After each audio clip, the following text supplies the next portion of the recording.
Now, the border standoff is escalating. Governor Abbott is bolstering the razor wire fence along a border park that's at the center of the dispute. GOP leaders, including the governors of at least 7 states, are backing Abbott in this showdown with Biden. Meantime, the president is facing growing calls from Democrat lawmakers to federalize the Texas National Guard. But Abbott says he is not backing down. And what Texas is asserting is our Article 1, Section 10 right of self-defense, because the president of the United States is not fulfilling his duty to enforce the laws passed by Congress that deny illegal entry into the United States. The Biden administration has really, truly abdicated its responsibility to secure the border and enforce the laws. Texas, very simply, is securing the border. And so we put up the razor wire that you were talking about, Bill, and we put up all these barricades that actually have denied illegal entry. And as you pointed out also in that screen, that there are criminals coming across our border.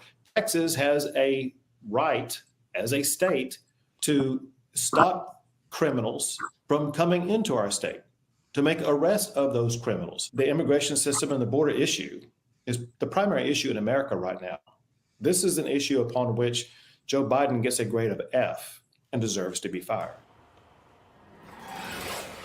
Ari, the governor wrote this in his statement to the Biden administration very clearly. He said the failure of the Biden administration to fulfill the duties imposed by Article 4, Section 4 has triggered Article 1, Section 10, Clause 3, which reserves to the state the right reasons I've already declared an invasion to invoke Texas's constitutional authority to defend and protect itself.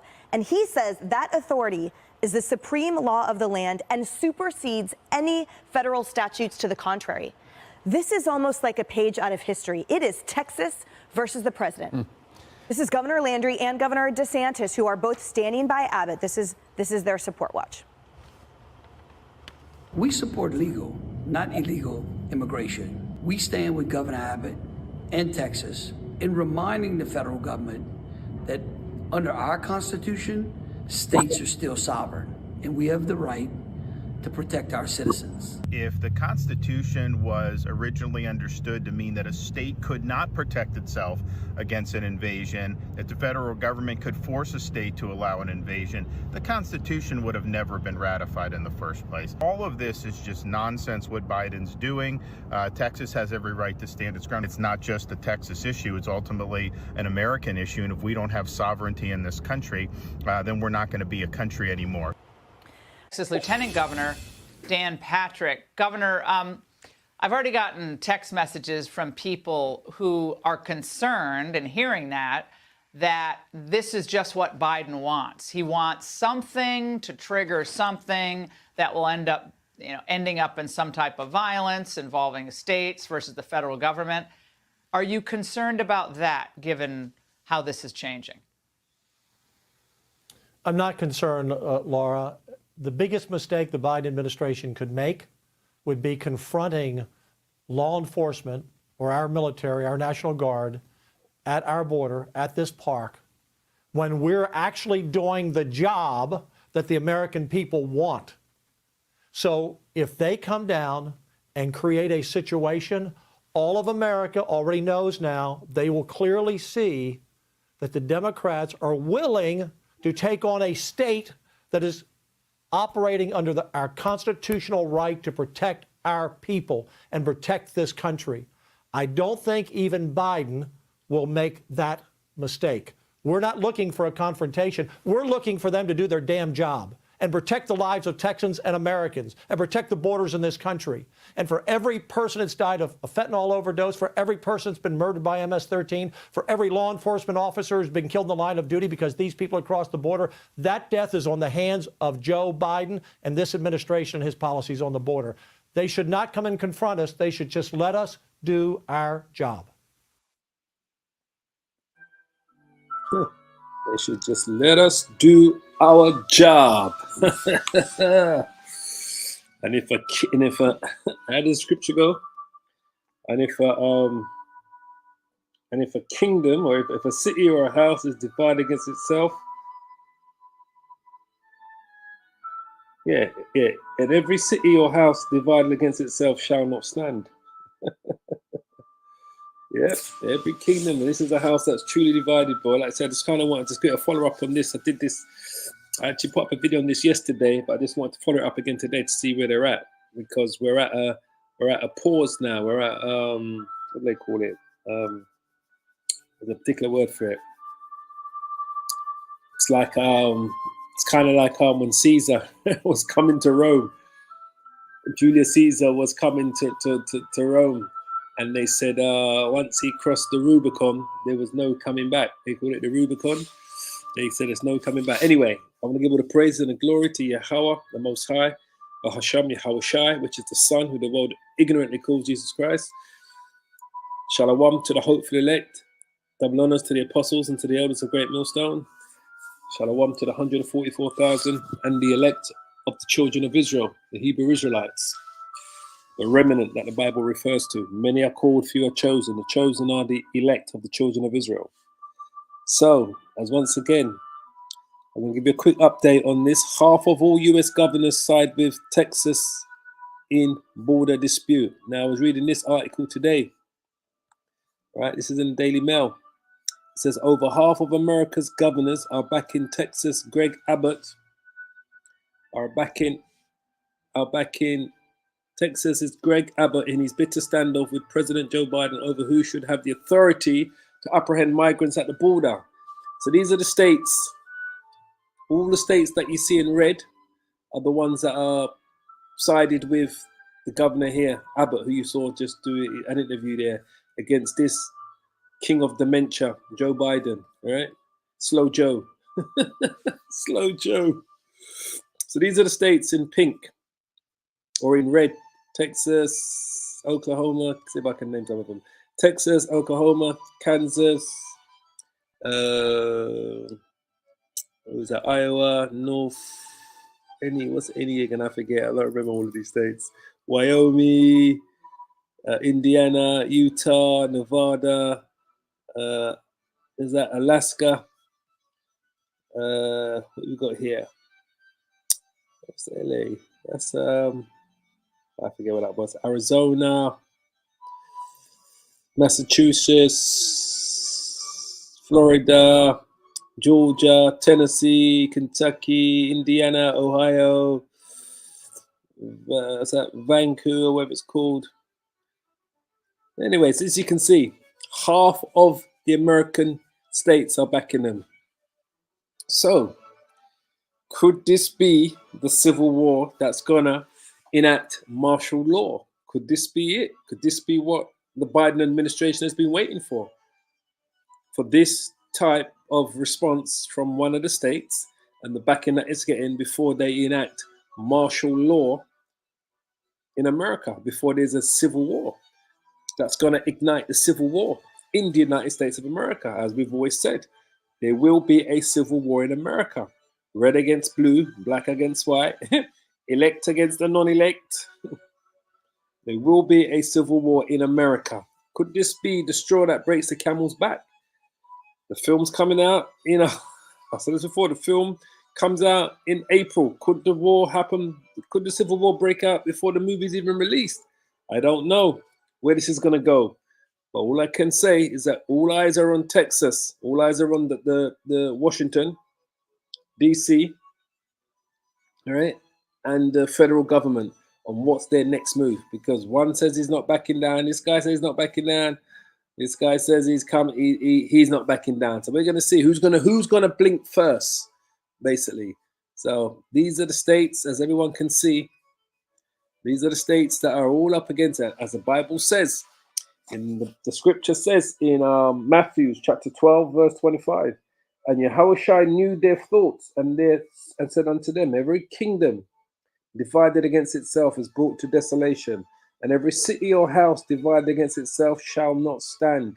And if Satan cast out Satan, this is Satan casting out Satan, the all Edomites, he is divided against himself. How shall then his kingdom stand? How shall then his kingdom stand? So, like I said, we don't really need to say much on this. There's a few scriptures we can bring out on this just to see where this is all going to go. Got the book of Mark speaks about it. And if a house is divided against itself, that house cannot stand. The book of Mark, chapter 3, verse 25.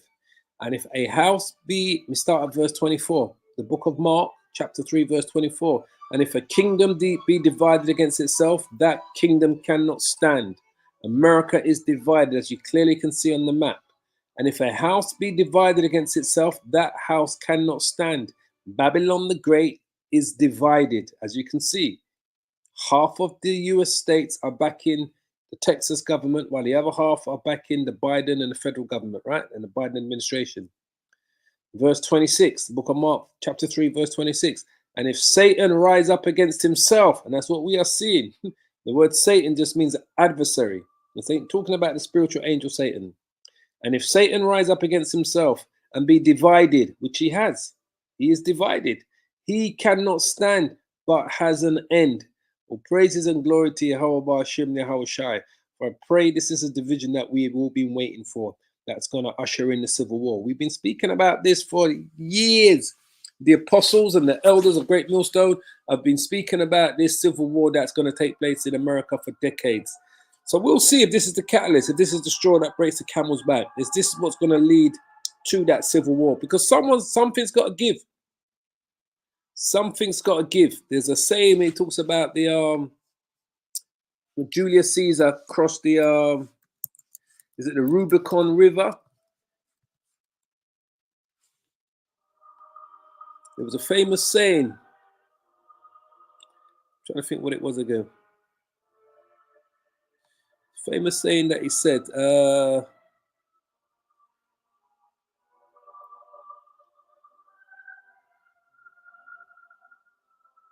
That's it. Let the die be cast. That's the saying. It's come to me. Now, that was talking about when Julius Caesar was coming down on Rome, right?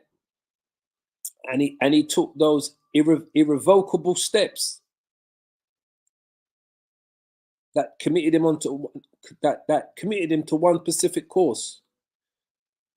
So he was about to cross the tiny Rubicon River in 49 BC, and he quoted, "Let the die be cast, let the die be cast." That's what it was.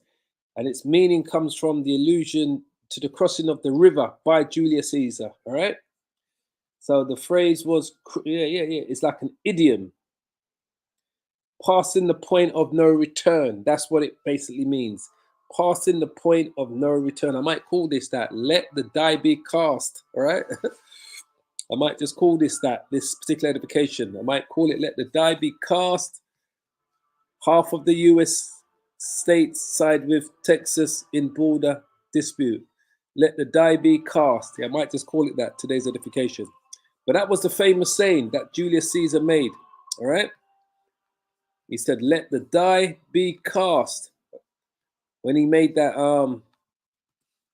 when he made the crossing of the Rubicon River, because he was at that time was not backing down from the threat of the Senate,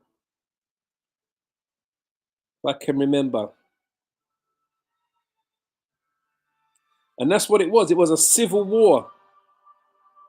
And that's what led Julius Caesar to becoming a dictator for life in Rome. Caesar had been appointed to a governorship, right? Governorship. Think about this, right? Over a region that ranged from southern Gaul to Elysium.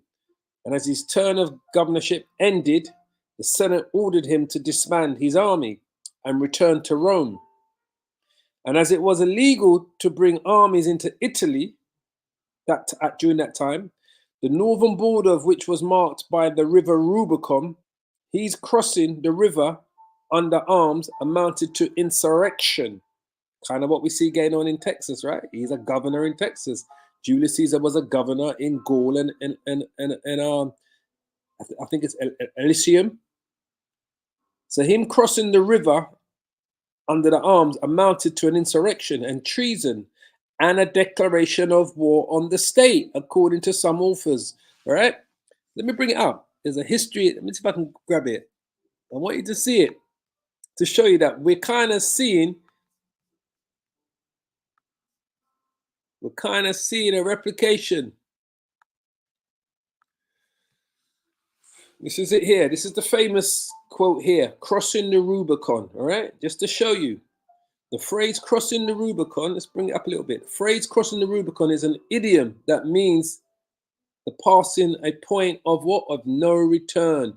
Is the point beyond which one must continue on one's current course of action because turning back is no longer possible, being too dangerous, physically difficult, or prohibitively expensive to be undertaken. The point of no return can be calculated as a point during a continuous or a contention or whatever. All right. Anyway, let's just quickly continue reading this. Right. It says here, its meaning comes from the allusion, the crossing of the river Rubicon by Julius Caesar in the year, just like I said, 49 BC. The exact date, they said the exact date is known. Scholars usually place it on the night of the 10th and the 11th of January. Well, we're in January at the moment, right? This is bad. That's the spirit of Yahweh Shai. We're in January. And this confrontation started roughly around the 10th and 11th of January. Around that time, this started when the Supreme Court gave the order that the federal government, because they took it to the Supreme Court to overrule the governor's actions that he's doing in Texas. And the federal government won the case in the Supreme Court, which is the highest court in America. So we're in January now, and it happened around a week or two ago, this decision, right? So anyway, it says scholars usually place it on the night of the 10th and 11th of January because of the speeds at which messages could travel at that time. It is often asserted that Caesar's crossing of the river precipitated Caesar's civil war. All right. Caesar's civil war was during the late Roman Republic between two factions led by Gaius Julius Caesar and Gnaeus Pompeius Magnus, also known as Pompey. All right. Very famous war. Anyway, the civil war ultimately led to Caesar becoming dictator for life. All right, that's what Joe Biden's looking to do, right? He's looking to become a dictator for life. They keep talking about Trump being a dictator. This is why they're saying is this something that Joe Biden is pushing that governor into a corner so that he can react, so that he can enact martial law, which would mean there will be no presidential election this year.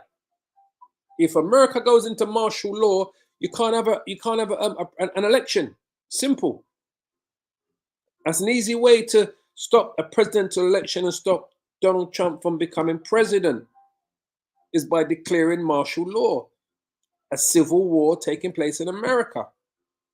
So Caesar had been appointed to a governorship, right, over a region that ranged from southern Gaul to Elysium. As his term of governorship ended, the Senate ordered him to disband his army and return to Rome. It's like I said, as it was illegal to bring armies into Italy, right? The northern border of which was marked by the river Rubicon. His crossing the river under their arms amounted to insurrection, treason, declaration of war on the state. This is what Biden is looking to do. If he goes through with it, he will be declaring a declaration of war on the state of Texas. According to some authors, he uttered the phrase, "Alla iacata esta,"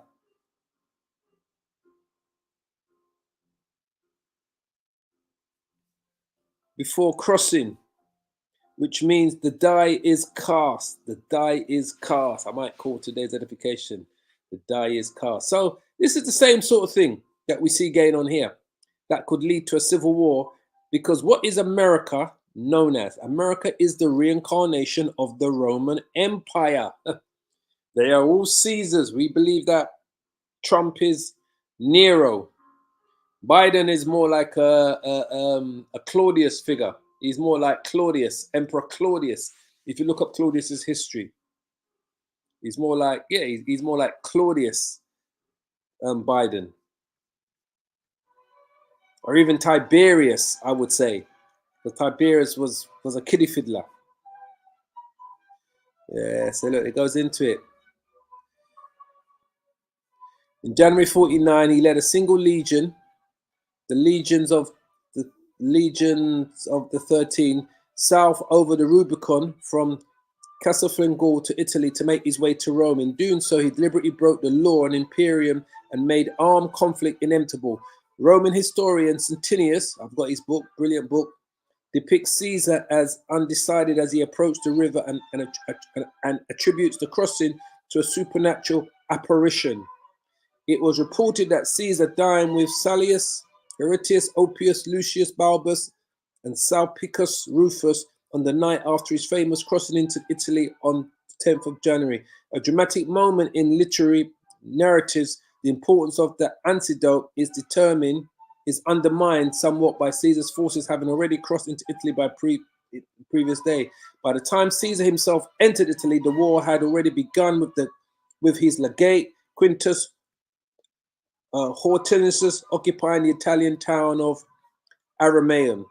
According to Centenius, Caesar uttered the famous phrase, "Alla iacata est," the die has been cast. The phrase crossing the Rubicon has survived to refer to an individual or group committing itself to a risky or revolutionary course of action, similar to the phrase passing the point of no return. Caesar's decision for swift action forced Pompey, the council, and a large part of Roman Senate to flee Rome. So let's see if they're going to do that, because America is the reincarnation of the Roman Empire. And like I said, I didn't need to bring out much scripture. I just want to bring out one or two scriptures, which I said. The last one we'll go to again is probably Luke. Luke says the same thing as we read in the book of Mark. I believe Luke says the same thing.